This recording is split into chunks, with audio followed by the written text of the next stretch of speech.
ॐ अखण्डमण्डलाकारं व्याप्तं येन चराचरं तत्पदं दर्शितं येन तस्मै श्रीगुरवे नमः। जय जय जय हनुमान गोसाई कृपा करो गुरुदेव की नाई। बोले श्यावर रामचंद्र भगवान की जय।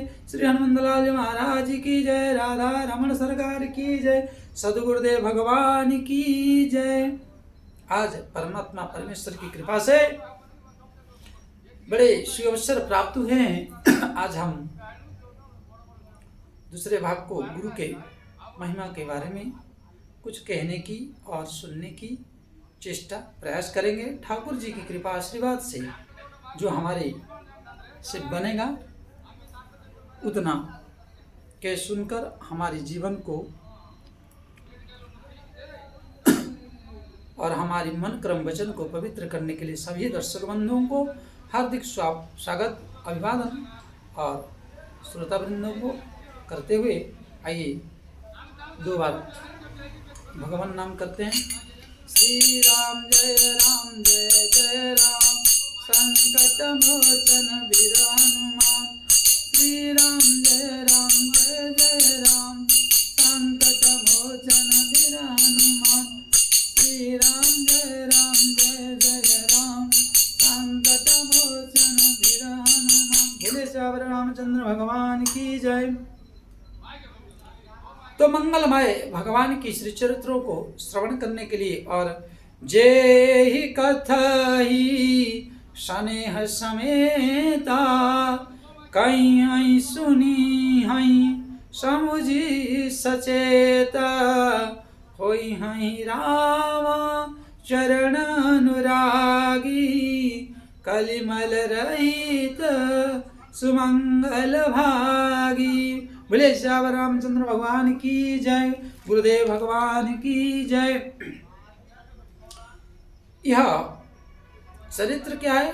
गोस्वामी तुलसीदास जी आशीर्वाद दी इस दो चौपाई के माध्यम से कि जे ही कथई स्नेह समेता, अर्थात गुरु महिमा हो, चाहे हरिचरित्र हो या भगवत की कोई भी कथा हो, जो नित्य प्रतिदिन अपने जीवन में श्रवण करेगा उसकी जीवन में कली काल में जन्म लेने वाले पाप पयोनिधि जनमन मीना, उसकी मन स्वच्छ और निर्मल होकर वो परम गति को प्राप्त कर सकता है। और भगवत माधव राधा माधव श्री रामचंद्र भगवान प्रसन्न होकर कथा की सत्संग की जो चर्चा को सुनते सुनते जीवन अपनी परम गति को परम मार्ग को प्राप्त कर सकता है। इसलिए हमारी निवेदन है और आगे आपकी इच्छा।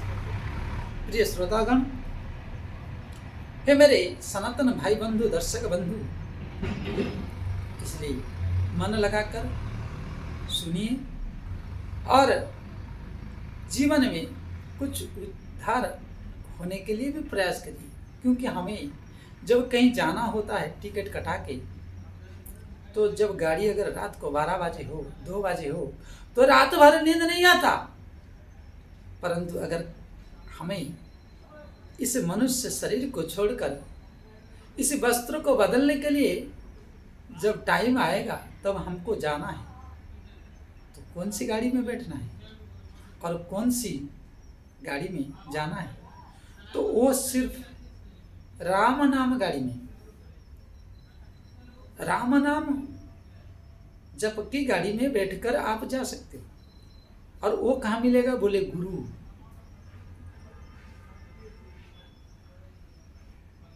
गुरु के बिना संभव नहीं है। हमारे जीवन में कोई एक श्रेष्ठ अनुभवी और माता हो सकता है, पिता हो सकता है, गुरु हो सकता है, संत हो सकते हैं, संतों के माध्यम से लिखी गई शास्त्राज्ञा हो सकते हैं, जो यद्गत्वा निवर्तन दे परमम मम, जहाँ जाने पर और जहाँ जाने के लिए परमम धामम, हमें उन महापुरुषों की, उन महान जनों की, उन महान व्यक्तियों की अनुभव लेना बहुत नित्य आवश्यकता है। परंतु आज हम मद अहंकार, थोड़ी पैसा की इनकम में हम इनको एक बेकार ओल्ड यूज एंड थ्रो सोचकर वयोवृद्धों का, ज्ञानी जनों का, शास्त्र का अवज्ञा करते, अर्थात हमारे द्वारा उपार्जित जो अन्यायपूर्वक धन है वो धन हमारी मति भ्रष्ट कर दे रहा है। हम श्रेष्ठ जन को श्रेष्ठ मानने की जगह न्यूनतम मानते हैं और उस न्यूनतम को शुद्ध करने के लिए हमें गुरु चाहिए, चाहे एक अक्षर शिक्षा दे, चाहे समग्र जीवन की शिक्षा दे। इसलिए हमारे जीवन में गुरु होना बहुत आवश्यकता है। पूर्व प्रसंग में कहा था कि जासु वचन रवि कर निकर, इन महापुरुषों के वचन को क्या कहा गया? रवि के समान, और रवि के समान दिव्य प्रकाश और दिव्य प्रकाशमय जीवन माना गया।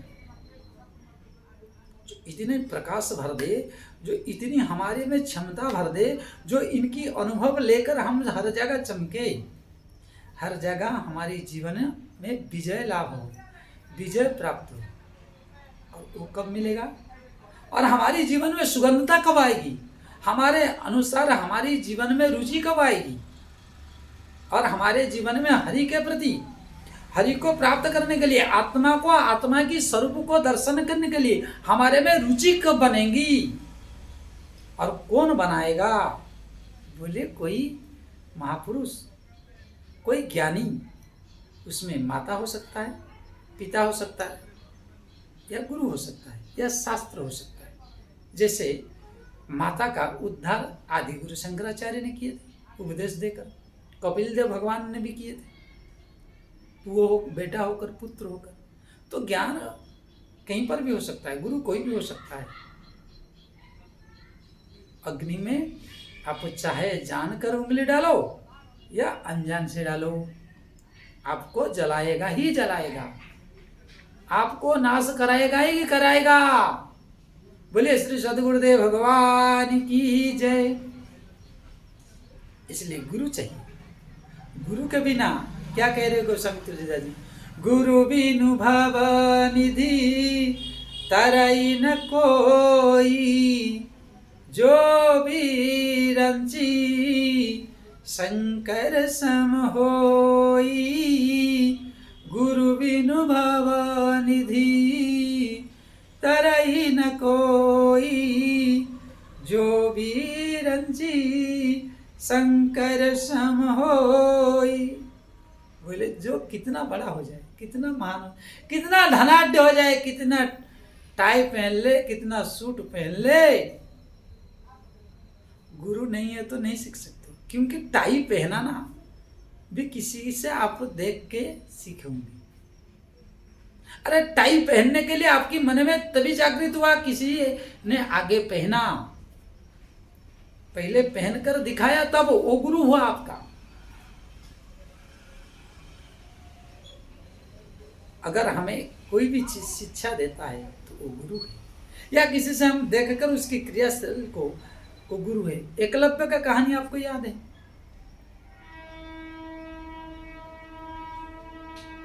एकलव्य जी क्या है, उनकी जीवन की प्रधानता क्या है? एकलव्य जी थे तो क्षत्रिय कुल से ही जन्म, परंतु एकलव्य जी को जन्म के बाद छोटेपन में वो किसी दूसरे घर में पले, जो क्षत्रिय नहीं थे।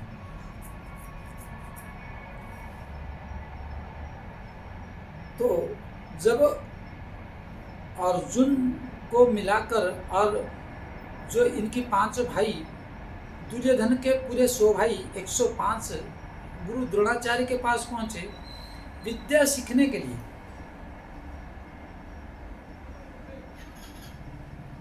विद्या सीखने के लिए जब पहुंचे, धनुष विद्या, तो उसी समय ठीक एकलव्य जी भी पहुंचे थे।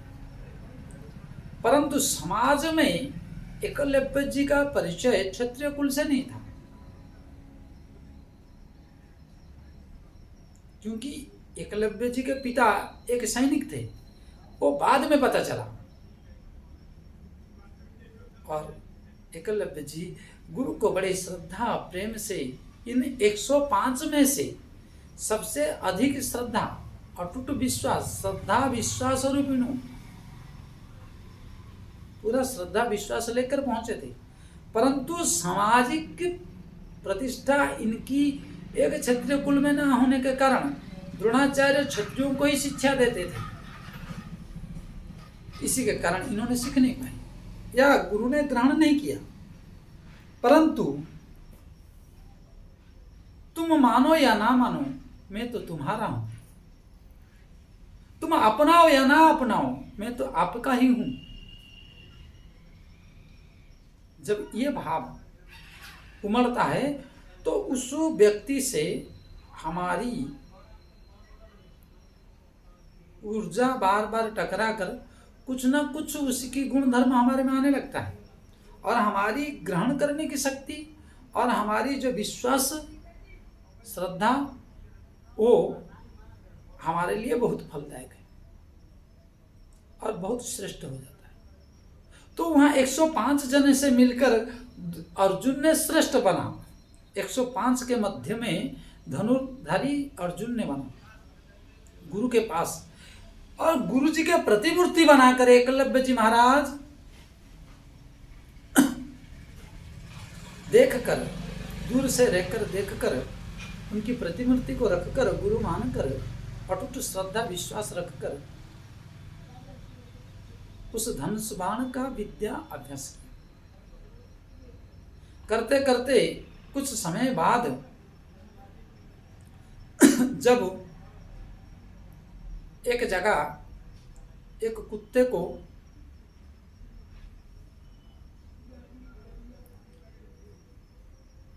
अर्जुन को दिखाई पड़ा, जे कुत्ते के मुंह को ऐसा इस प्रकार बाणों से बिंध दिया है, भेदन कर दिया है,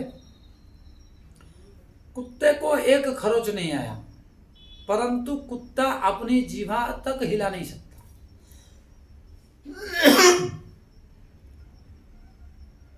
अब आश्चर्य हुआ जब कोई सोचता है मैं ही डॉन हूं, मैं ही सर्वश्रेष्ठ हूं, मेरे बिना कोई दूसरा धनवान नहीं है, मेरे बिना कोई बड़ा गुणवान नहीं है, मेरे से बड़ा कोई ज्ञानी नहीं है, मेरे से कोई धर्मी नहीं है, मेरे से कोई बड़ा दानी नहीं है, मेरे से कोई बड़ा उपदेष्टा नहीं है, मेरे से कोई शास्त्रज्ञ नहीं है, मेरे से बड़ा कोई कला नहीं है। तो परमात्मा सृष्टि में एक ऐसा कलाकार रखते हैं जो वो छुप के रहता और समय आने पर उसको प्राकट्य करा देते हैं। उस अहंकार को धूल के बराबर बनाने के लिए गर्दा उड़ा देते, उसकी होश उड़ा देते। अर्थात इस संसार में, इसी प्रकृति में परमात्मा मेरे राधा माधव एक से एक कलाकार को जन्म देते हैं, और एक से एक के अहंकार को तोड़ने के लिए इस धरती पर सदियों ये सनातन की भूमि है, ये सनातन धर्म की, वैदिक धर्म की भूमि है। और इस धरती पर अनेक दिमाग, परंतु अर्जुन से अधिक धनुर्धार और अर्जुन से सर्वश्रेष्ठ गुणवान और अभ्यास में इतना तत्परता कि अर्जुन की बाण को फेर, और अर्जुन जो देखा तो घबरा गया और उस कुत्ते को पीछा किए तो घूमते घूमते घूमते घूमते कुत्ता पहुंचा एकलव्य जी महाराज के पास, क्योंकि वही वेधन, वही बंधन वही खोल सकते हैं, दूसरा कोई नहीं खोल सकता।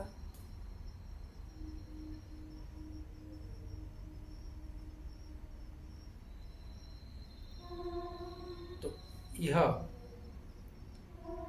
चरित्र को द्रोणाचार्य जी भी देखे थे।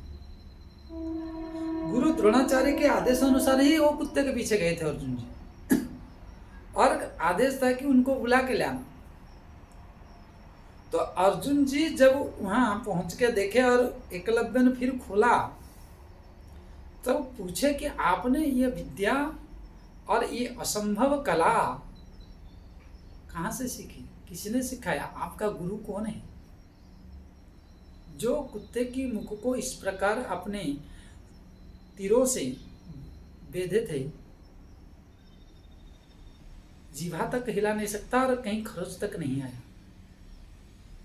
तो वो बार बार टालते हुए एकलव्य जी महाराज बोले गुरु कृपा है। क्योंकि जब हमारी श्रद्धा और दृढ़ विश्वास और दृढ़ता श्रेष्ठ हो तो क्या कहते हैं, जय जय जय हनुमान गोसाई, कृपा करहूँ गुरुदेव की नाई। गुरु क्यों कहा गया हनुमान? इसलिए कि उनमें सर्वश्रेष्ठ गुण है और गुरु बड़े दयालु होते हैं, इसलिए गुरु देव की तरह कृपा करो। तो टाल मटोल करते हुए एकलव्य जी महाराज गुरु कृपा बोले गुरु कौन है बता तो दो आप पहले। तो बोले गुरु भाई आपका गुरु जो है वही मेरी ही गुरु है, द्रोणाचार्य जी है। और ये सुनकर तो अर्जुन जी को बहुत चौंका हो गया, घबरा उठे, अरे गुरुजी इनको कब सिखाए? गुरुजी ने इनको एक गुप्त विद्या सिखा दी जो मुझे नहीं सिखाए, और मुझे कह रहे कि तुम सर्वश्रेष्ठ धनुर्धर हो, सर्वश्रेष्ठ हो, तुम्हारे से कोई बढ़कर है नहीं।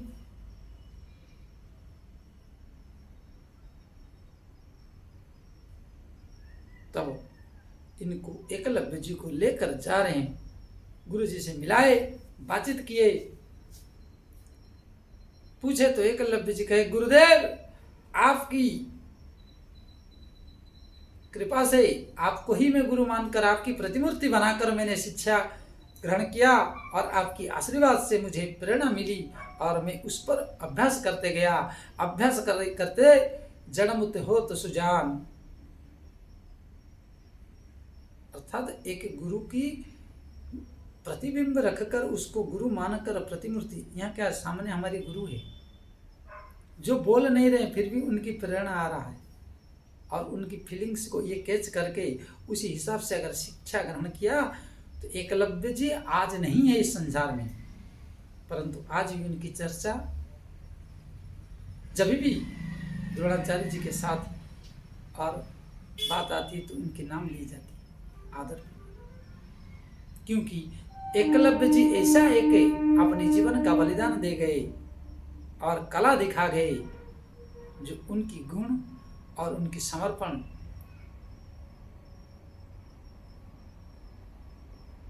आज उनको अमर कर दिया। बोले श्री एकलव्य जी महाराज की जय। तो एकलव्य जी द्रोणाचार्य को सारी बात बताने के बाद अब यहाँ द्रोणाचार्य जी फंस गए। बोले अर्जुन को तो मैं सर्वश्रेष्ठ धनुर्धर घोषित कर रखा हूं, अगर कोई बोल देगा इनसे लड़वा लो तो एक द्रोणाचार्य जी फंस जाएंगे। तब बोले जब हमारी प्रतिबिंब रखे और प्रतिबिंब रखकर शिक्षा की हो मुझे गुरु मानते तो गुरु दक्षिणा दो। तो एकलव्य जी महाराज बोले मांगिए गुरु जी जो मांगना है।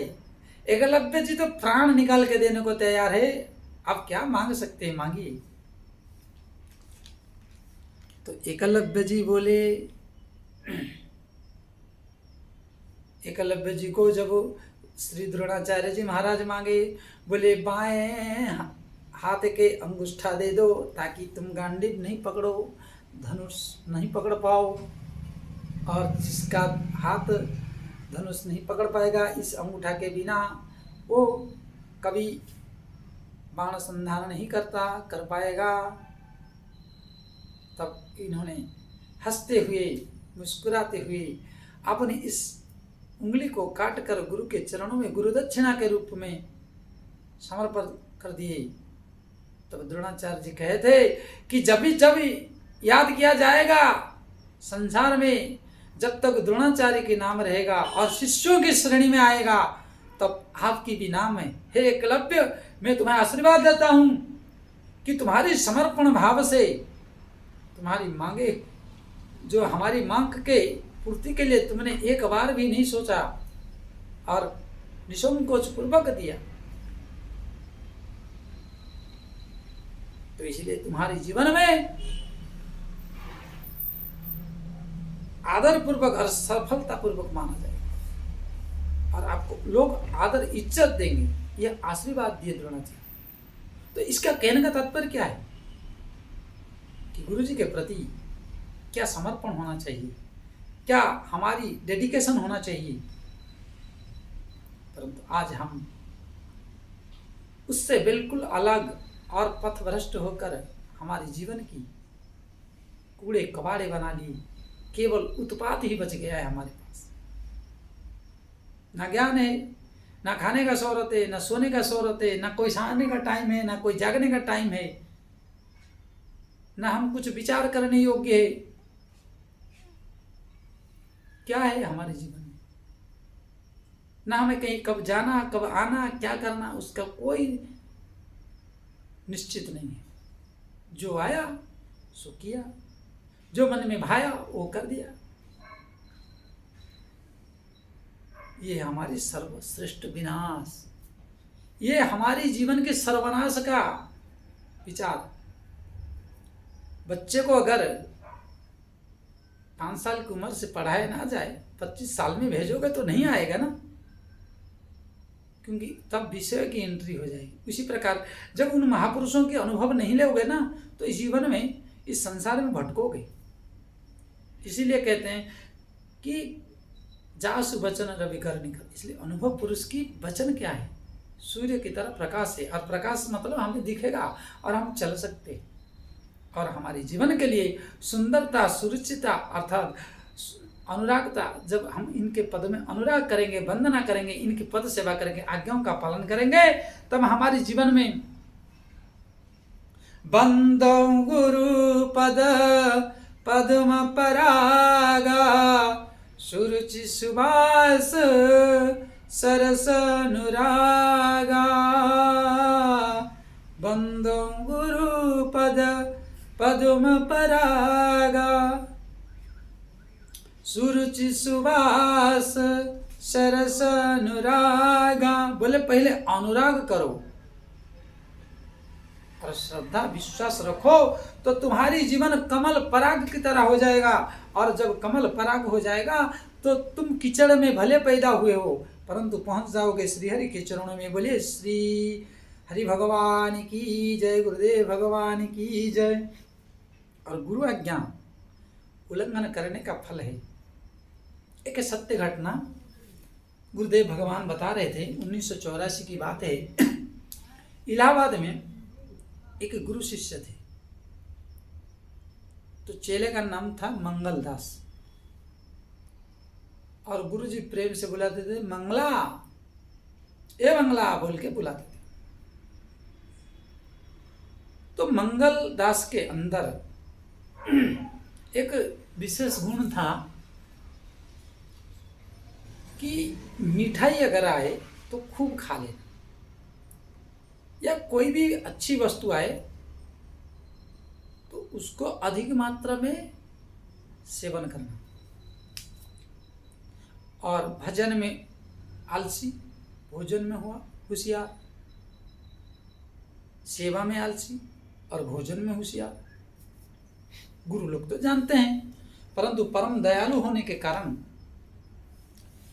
तो देखें कि इसकी जीवन में सुवास मतलब सुगंध, सुंदर गंध नहीं हो पाएगा, और इसके जीवन में उन्नति नहीं हो पाएगा। तो गुरुदेव कभी कभी डांट दिया करते थे कि गुरुदेव अरे मंगला, इस तरह ना करो, इस तरह अधिक अधिक मत खाया करो, अधिक टाइम सोया ना करो। तो वो समय जी बोल के बस अपना मनमानी कर देता था, पीठ पीछे वही, जैसे हम लोग थोड़ा पढ़ लिए इंग्लिश के 4 अक्षर और थोड़ा कहीं सुन लिए, जैसे कोई हल्दी का गांठ अपनी दुकान में रख ले, बोलेगा हम पंसारी हैं, और जड़ी बूटियों का नाम पता नहीं है। ये है हमारे जीवन में, हमें किधर जाना है, हमें क्या करना चाहिए, किस उम्र में क्या नहीं करना चाहिए, किस उम्र में क्या करना चाहिए, कब किस समय को क्या कैसे मेंटेन करना चाहिए, उसकी हमें ज्ञान तो नहीं है, उसकी हमें जानकारी नहीं है, हम किसी बड़े से लेना नहीं है। जो मन में भाया सो कर लिया, तो कभी कभी जड़ से ही उखड़ जाते हैं। बोले श्री गुरुदेव भगवान की जय। तो ये है, तो मंगलदास जी भी उसी प्रकार पीठ पीछे करते थे। तो मंगलदास जी को इस तरह देखते हुए गुरु भी कुछ बोलते नहीं थे, लेकिन कभी कभी सामने में सहन नहीं होता, क्योंकि जो गुरु लोग है तो उनका तो शिक्षा देना उनकी कर्तव्य है, डांटना फटकारना। और हमारी सत्कर्मों पर इतना दृष्टि नहीं देंगे वो, लेकिन कुकर्मों पर गुरु का काम है दृष्टि देना। और उसको बोल दे तो आज तो बड़े बड़ों का आग लग जाता, 25,000 का वोल्ट का पावर। माता पिता डांटते तो सहन नहीं करते, उनको तलवार लेके, गोली लेके, बंदूक लेकर, डंडा लेके मारने में जब तैयार होते थे तो गुरु किस खेत की मूली, बोल धड़ाधड़ सीताराम। इसलिए ऐसे जनों से तो विनाश ही होगा, और इसी जनों का तो दुर्गति ही होना है। तो मंगलदास जी भी इसी प्रकार करते थे। तो धीरे धीरे धीरे धीरे एक दिन की बात है कि बहुत जिलेबी आई थी, जिलेबी मिठाई। तो मंगलदास कस के 2-4 किलो दवाई दिया, एकदम धर के गटिया तक।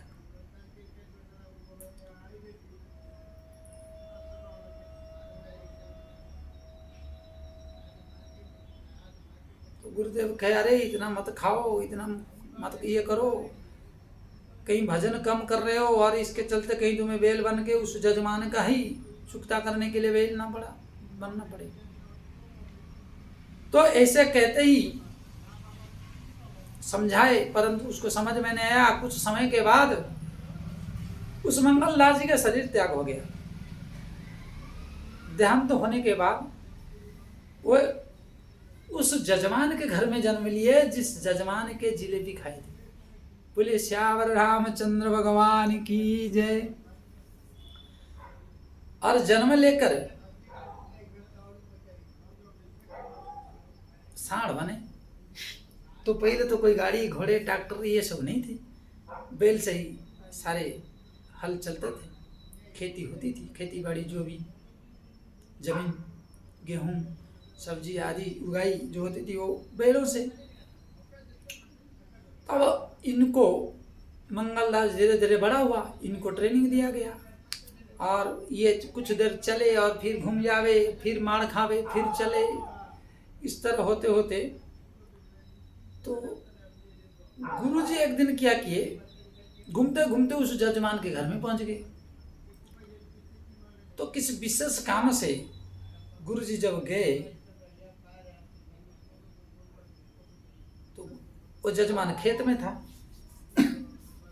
तो उनके पड़ोस को पूछे और बोले खेत थोड़ा दिखा दो, उनसे थोड़ा कोई जरूरी काम है गुरुजी। और वहाँ खेत में पहुंच गए। अब जब महाराज खेत में पहुंचे, मंगलदास को याने, क्योंकि गोस्वामी तुलसीदास कहते हैं हित अनहित पशु पक्षियों जाना। हित और अनहित क्या है वो पशु योनि में ज्ञात होता है, परंतु बोल नहीं पाते। अब गुरुजी को मंगलदास दूर से देखा, गुरुजी आ रहे हैं, जजमान तो देखा कि आ ही नहीं गुरुदेव। तो बस जजमान खड़ा करके गुरुजी को स्वागत के लिए, अगवानी के लिए दौड़ पड़ा। तब मंगलदास भी अपनी सूंड उठाए गई, चल दिया खींचते हुए उसको, और जाके गुरुजी के सामने खड़ा हो गया। भैं भैं करते हुए वाई वाई वाई करते रहता है, और बार बार सिर उठाए। तो बोले अरे भाई ये कैसे आ गया। गुरुजी को थोड़ा शंका हुई, ये बाई बाई कर रहा है, बार बार सिर झुका रहा है, सिर हिला रहा है, उठा रहा है, झुका रहा है, इस तरह लगा है। तब गुरुजी थोड़ा सा ध्यान लगा के देखे, अरे वही है जिलेबी खाने वाला मंगलदास, मंगला है।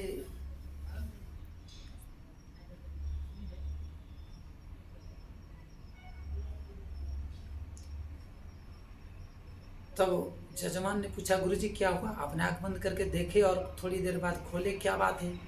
बोले अरे खोल खोल, इसको खोल दे, ये वही मंगला है जो चेला था, मेरा शरीर त्याग हो गया था 1-1.5 साल पहले, और वो बेल बना तुम्हारी जिलेबी दिए थे, मैंने मना किया था तो गुरु आज्ञा अवमानसी, गुरु का आज्ञा नहीं माना था, इसलिए तुम्हारी बेल बना है, इसको खोल दे खोल दे खोल दे। तब खोलने के बाद गुरुजी के चरणों में घुटने टेक कर बैठ गया और घुटने टेक कर बैठ कर बार बार प्रणाम कर रहा है कि गुरुजी अभी तो मुझे माफ कर दो, आपकी वचनों की अवहेलना, आपकी अनुभव की अवहेलना और आपकी तिरस्कार करने के कारण मुझे पशु योनि में आना पड़ा और यहाँ इस जजमान के यहाँ मेरे को खेती करना पड़ रहा है। कितना हरि भजन करने का मौका मिला था और आज हमें बैल बना और बैल बना के हमारा दुर्दशा हो गया है गुरुजी, और ये मिट्टी मेरे से ढोया नहीं जा रहा है। तो इस भाव को प्रकट करते हुए जब मंगला बार बार सिर हिला तो गुरुजी बोले ठीक है कोई बात नहीं, अब कुछ दिन बाद तुम्हारी उद्धार हो जाएगा, चिंता मत करो। बड़े गुरु एक सूल मोही बिसरा न काऊ, यद्यपि गुरु कर शील स्वभाव। गुरु कितने दयालु होते, माता पिता कितना दयालु होते, श्रेष्ठ जन कितना दयालु होते, ऋषि मुनि कितना दयालु है जो हमारे लिए शास्त्र और मार्गदर्शक पथ लिख गए हैं, परंतु हम उनको किस प्रकार अवहेलना और किस प्रकार कुमार्ग में जाने के लिए तत्पर होकर इन ग्रंथों का, उन शास्त्रों का, उन आज्ञाओं का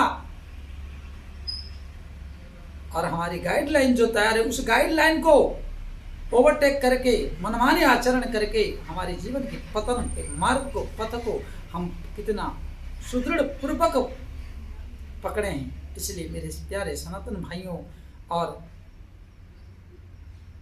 बहनों, दर्शक वृंद, आपसे निवेदन है उस गाइडलाइन को अगर पार करोगे तो दुर्दशा ही है, दशा नहीं दुर्दशा है।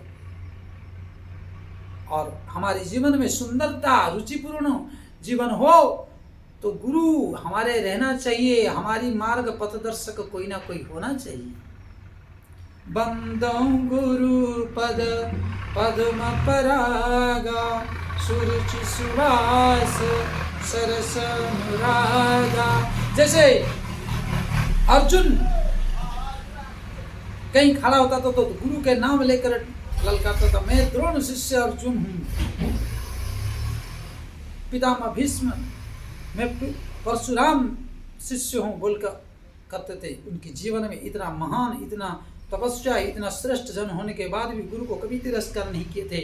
और मंगला दास की जो अवमानना, जो मैंने आपको कथा सुनाया, बैल बनना पड़ा, तो इसी प्रकार वो तो मरकर बैल बना था और हम आज हमारे धर्म की पथ को छोड़ने के कारण, हमारे धर्म की जो मार्ग है, हमारी सनातन धर्म में सब कुछ है और हम उसको छोड़ने के कारण, हमारी मनमुखी आचरण होने के कारण मेरे प्रिय भाइयों बहनों, हमारी जीवन पशुवत हो गया है। और सुखदेव जी महाराज जी भी एक जगह कह रहे हैं, धिक्तम नरम पशु समम भूविभार रूपमेवं। ऐसे मनुष्य भूमि के लिए क्या है, पशु है और इस धरती के लिए भार है। हमारी सनातन धर्म की उत्थान बनना चाहिए, हमारी सनातन धर्म की भविष्य बनना चाहिए, लेकिन हम भूमि के लिए भार और हमारे धर्म के लिए हम कलंक है। बोले श्री गुरुदेव भगवान की जय। ये हमारे जीवन की सबसे दुर्वृत्त और दुर्दशा का कारण। इसलिए आप सबको इस पर बैठकर मंथन करना होगा और समय 10 मिनट निकाल कर मेडिटेशन हो, नाम जप हो, चाहे शास्त्र अध्ययन हो, चाहे 5 ही लाइन हो क्यों ना हो, हमारे ग्रंथों को देखना होगा। तभी हमारे जीवन में प्रकाश। और हमारे पूर्वजों ने, हमारी मुनि ऋषियों ने, मनुष्यों ने, दर्शनाचार्यों ने जो हमारे लिए रख के धरोहर गए हैं, उनको जीवित रखना होगा, नहीं तो हम जड़ से खत्म हो जाएंगे, जड़ से, और उसका उत्तरदायी हम होंगे। इसलिए जागो और हर घर में जरूर 10 मिनट संध्या के टाइम पर बैठकर हरि कीर्तन के नाम से या हरि चर्चा के नाम से या कोई ग्रंथ श्रवण करने के नाम से जिसको जितना समझ आए वो उतना ही बोले, उतना ही चर्चा करे, उतना ही विचार रखे, तो बहुत बहुत आपकी सनातन धर्म पर आभार होगा।